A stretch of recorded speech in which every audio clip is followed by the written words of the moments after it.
So I'm just curious to know, what would you say are some of the primary benefits? Because, a lot of people who are listening, either they're in leadership positions currently or they're thinking about it. They're looking to potentially enter this space. And in my book, Becoming the New Boss, one of the things I talk about is that transition, some of the positives, as well as some of the potential pitfalls. Would love to get your take on that. Yeah, I mean, you certainly, I think, have to acquire new skill sets to move into like traditional, just like being a doctor or a professor, whatever.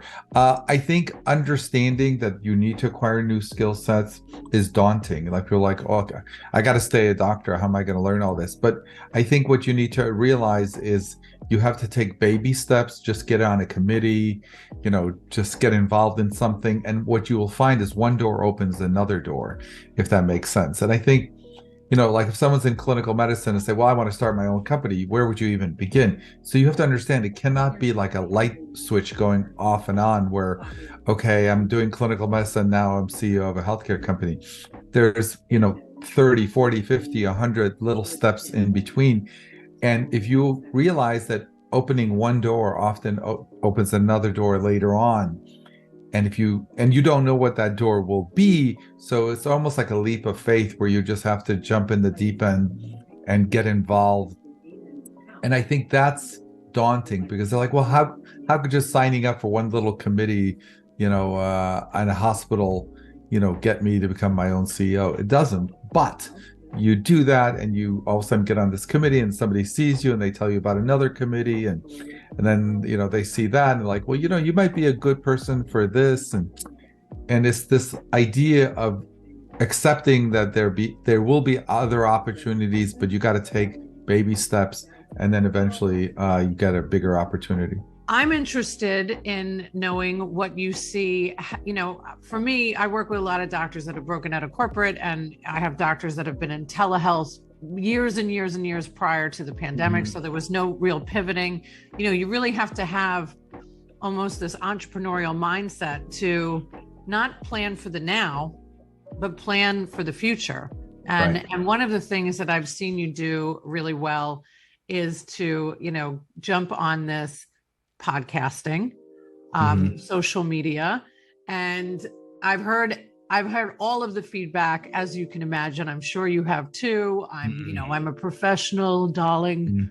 I don't need to do social media, right? How do I do a podcast? Who wants to listen to me talk about, primary care or plastic surgery, whatever. So what gave you that? What was it? Some people, I opened my media company 3 years ago because I listened to Gary Vaynerchuk. And that's the truth, right? Like I thought I can do social media a heck of a lot better than what I see out there. Why wouldn't I go ahead and do that myself and add that to my business? So what was it for you? Well, like I told you offline, we're not doing these podcasts. We're not selling anything. We're not trying to monetize it. I think I've always been an educator before. I sort of got that part of me out by being on clinical faculty at medical schools. I've been on clinical faculty at 3 medical schools. So I've taught interns, residents, fellows, medical students, nursing staff, respiratory therapists. I mean, I've been in charge of education for them, for most of my career on clinical staff in medical schools. And then within our organization, I'm very involved in education and making sure that we have quality and the staff feels comfortable doing everything. But I think, this opportunity to do education and help people and promote preventative health and wellness, promote adult vaccinations was something that we felt really strongly about. And, we're probably, even though we're local in Nevada, I really think when it comes to adult vaccinations, we are the 900-pound gorilla. I mean, there's nobody that knows more about adult vaccinations than my staff. I mean, they are the powerhouse. I mean, truthfully, people, in government sometimes reach out to us and ask for clarifications on things. We really, because this is, and mind you, of course I have an amazing staff, but something powerful happens when that's the only thing you do. Yes, I agree. You know, when you're doing, like, if you're in urgent care and you're doing a couple of vaccinations on the side, you know, in the corner, you know, a few times a week, you're not a vaccine authority. That's right. When you don't do primary care, you don't do urgent care, you don't do occupational medicine, and all you do is focus on vaccinations. And you set up policies, procedures, technology, and training only to do adult vaccinations, you get a perspective that you can't get any other way. And so I think that puts us in a very unique position. You know, I doubt there's anybody in the country that knows more about adult vaccinations than some of my clinical staff, for sure. I mean, they could be a world authority because they're doing it, you know, all day long, you know, every day of the week. And so it's a pretty kind of interesting place because we live and breathe preventative health and adult vaccination. So it puts us in a very unique perspective. There's definitely an opportunity for burnout on that end, but then also on the clinical end, right? I mean, as a physician, I'm sure you've had colleagues who, you know, or even yourself, you know, have kind of expressed, you know, concerns about burnout, and thinking about like what the industry looked like, you know, maybe 40 years ago compared to what it looks like today. You know, what are your thoughts about, you know, that evolution? Well, you know, I think because you're in the business of, you know, revenue cycle and reimbursement. So let's start with that. I mean, just the big elephant in the room, which is, you know, I think when you go and look at this from a satellite perspective, right? You know, what doctors and hospitals and people were getting reimbursed for services in 1970 versus 1980 versus 1990 versus 2000s and 2010s and now. I mean, if you plotted all that, what somebody gets reimbursed for an office visit, for a colonoscopy, for an appendectomy, I mean, that graph is only going in one direction. Okay, it's like if you plot it over time, it's going down, even when adjusted for inflation. So you're by definition going to make less money for that same thing 4 years from now than you were by definition. I mean, could you luck out and maybe that one procedure doesn't get hit yet? But it's just a matter of time. So you're going to make less money, okay? And here's the thing, your costs are going up. So think about this analogy. Let's say in 1970, I tried to sell you a restaurant. And I say, I want to sell you this restaurant, and here's what you can charge for your entrees and blah, blah, blah. But here's the rule. Every year, I'm going to force you to lower your prices or what you get for, you know, spaghetti and meatball dish. Okay. Every year, I'm going to force you to take less, and your costs are going to go up. Your rent's going to go up. What you pay the staff is going to go up. Your insurance is going to go up. Would you buy that restaurant if that was the deal? Exactly. Exactly. Well, and not only that, but we're going to judge you on the quality of those meatballs and make you and just the work we're going to get, extra work we're going to give. I didn't even get there. You beat me to that. So if you really and the customer satisfaction. Yes. Right. How quickly did you get that meatball out? We're gonna put all this metrics on you, and by the way, this whole you know, electronic medical records, which is gonna like actually increase your work tenfold. But we're gonna make you do that too. So yes, we get it all. But you know, that's really what you're signing up for. You're signing who gets into a business that by definition their reimbursements for any particular work will go down year over year. Exactly. And they're so anyway. So I think looking at it from the so you know, people listening to this are like, well, so how did medicine survive this? Well, they survived by doing some shtick. So back in 1980, you know, your typical primary care doctor, you know, I mean, I was obviously in clinical medicine then as a kid, but back in 1980s, I mean, you know, a doctor would, you know, see 15 patients maybe a day. So as the years roll by, and his office manager knocks on his door, listen, looks like, you know, our reimbursements are going to go down 10-20% next year. So he's like, okay, instead of seeing 15, I'll see 17 patients today. You know, I'll stay an extra hour, but however I do it. So we spent the last 20, 30 years, doctors and healthcare just trying to get more volume for the same amount of time. Okay, so now primary care doctors seeing 30, 40 patients a day, or hospitals seeing 30, 40 patients a day. You know, I mean, that's really, so shtick number one. Shtick number two, let's start doing ultrasounds in the office. Let's start doing nerve conduction studies in the office. Let's start selling vitamins in the office, and let's start doing Botox in the office. You know, these are all this is all a response to what's going on. And so I believe one of the things that that you talk about are 5 key ingredients to making a startup successful. And I think a lot of us would love to hear what that's all about. Like, what has your experience been, and what can you share with us about that topic? Yeah, so I kind of discussed this also on my podcast, and as 5 main ones, but honestly, there's probably 30 or 40 lessons that you can learn at the beginning of trying to run an organization. But I would say so you got to start with understanding that if you want to run an organization or start an organization, you need to acquire a certain amount of skill sets. Right.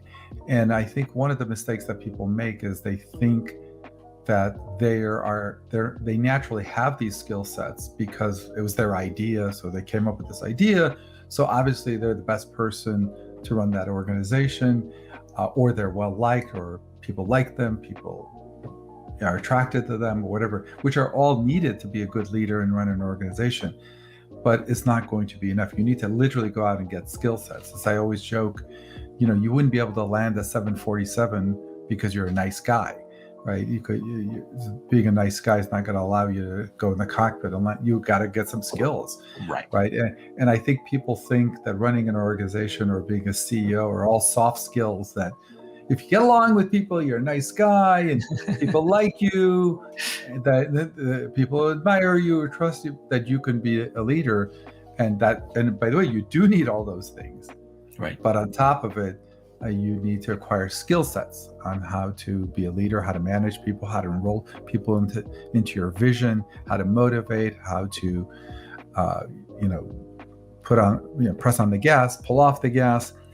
There's a whole host of strategies that if you're starting out, and not just assume since it was your idea that you naturally have that skill set, and you need to go out and acquire those skill sets. It's very ICU in nature. You were just saying that you're like the CEO of multiple companies, so you're not afraid to just accept responsibility and take the load on yourself, which is very ICU nature of I'll be willing to accept anything. Right. Well, when you're in the ICU, the buck stops with you. There's there's nobody like behind you, right? So it is what it is. And you're seeing 10, 15 patients a day in the ICU. You're like, okay, you own everything. But yeah, I think that's a good point. I think I've gotten the question, like, do you regret the clinical part? Do you wish you had just done this from the beginning? And I think you hit the nail on the head. I don't think I would have had some of the soft skills and some of the insights without that clinical experience. So I don't think I would be or have some of the skills that I have now without that clinical training. So I'm grateful for it, and it really does make an impact. And I think you hit the nail on the head, that you bring that with you. Today, we have a bulletproof system that helps us close up to 80% of those inbound calls. Our high converting call class will teach you how to demonstrate your authority quickly without being pushy. We believe that many businesses out there can benefit from this, and we promise to help you achieve your revenue goals by converting more of your incoming calls into actual sales. For more information, please visit our website at highconvertingcallclass.com. Stop waiting for the sales to come to you. Put your revenue into your hands.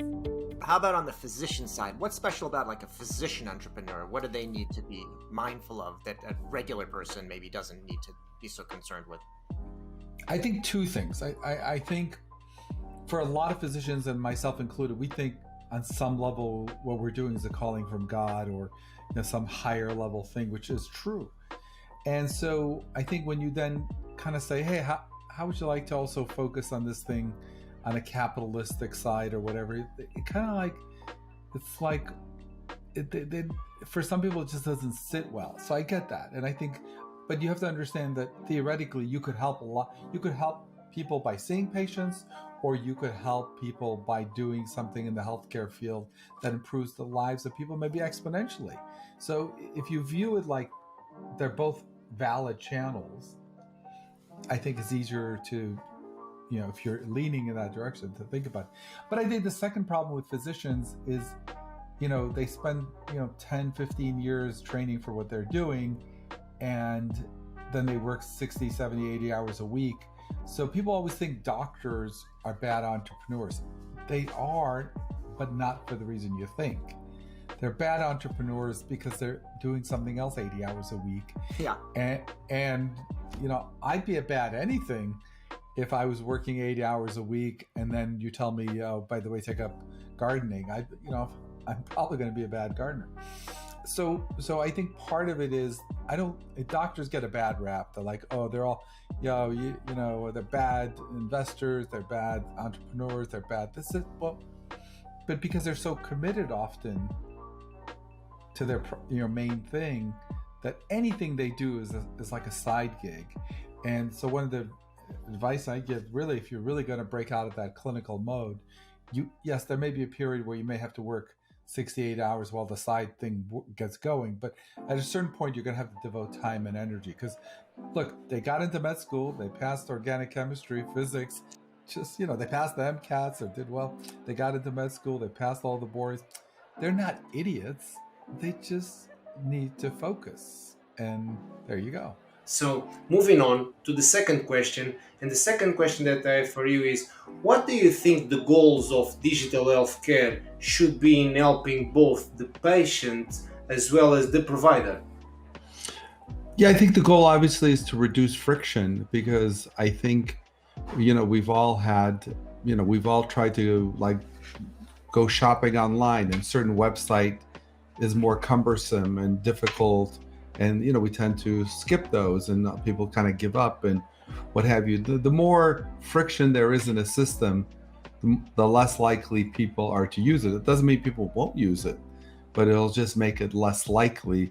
So I think the reducing friction and reducing roadblocks where things are easy. And I think, that's one of the popularities of Amazon, for example, is the fact that they can, so people can so easily buy something without, inputting their information every time and what have you. And I think that's sort of technology where it's the least amount of work to get what you need, to get an appointment, to get a result, to communicate, to get a prescription, what have you. And then from the provider side, yeah. So I just saw a study, and I did a podcast on this on my YouTube channel about, the amount of time a doctor spends in front of a computer during a normal visit. And so it is 60, 70, 80% of the time, as opposed to talking to the patient. So obviously, yes, okay, we gave this doctor or provider this great technology, but it really is undermining the goal of that technology. Would be for the doctor or provider to spend more face time, not less face time. So I think many of my colleagues would attest that digital technology has actually reduced their face time because when you were just scribbling on a piece of paper, you could just make a couple of abbreviations, a couple of lines, blah, blah, blah, which I don't agree it was good. But now the flip side is you're given this, Herculean task of filling out this form during the encounter. So I think we need to make life for the provider easier too, and reduce friction there so they can spend more time with the patient. Medicine on some level is so fragmented without technology, right? You go see one doctor, you repeat the same tests as your last doctor, go to the hospital, they don't know what your doctor did. And so obviously the fragmentation is like begging for technology, right? But the problem really is, how technology is deployed becomes the issue. Because look, if Amazon can figure it out, right, and they're not like such a huge percentage GDP like healthcare is, right, but they have access to like anything, like on your phone, you know, you could order you know, a new sweater and it'll be there the next day. That's not how healthcare works right now. I mean, I'm still surprised how many people walk into a doctor's office and they're given a clipboard. I mean, that's like, that screams to anybody like, or if you try to call your doctor's offices and they say, press 1 for this, press 2 for that. Really? That's really what it is? So obviously we have room. But the problem is, I think, yeah, we have room to grow, but a lot of room to grow. Could you help me understand a little bit about what your process is, how your mind works, please? In terms of our business side or entrepreneurship side, I think our strategy is try to come out and provide products and services that don't just move the needle a little bit, but actually make a dramatic impact, and leverage technology as much as you can so you have a real likelihood of success. Because the more you can leverage technology to impact people's lives, especially in healthcare, the results are exponential how many people you can impact. So it's not simply you put in this kind of work and like in clinical medicine, you see one patient at a time, which is good. But if you want to maybe impact thousands or hundreds of thousands of people, there are opportunities out there if you're willing to try to solve these problems, leverage technology, and think how your system can have the most dramatic impact on the most people.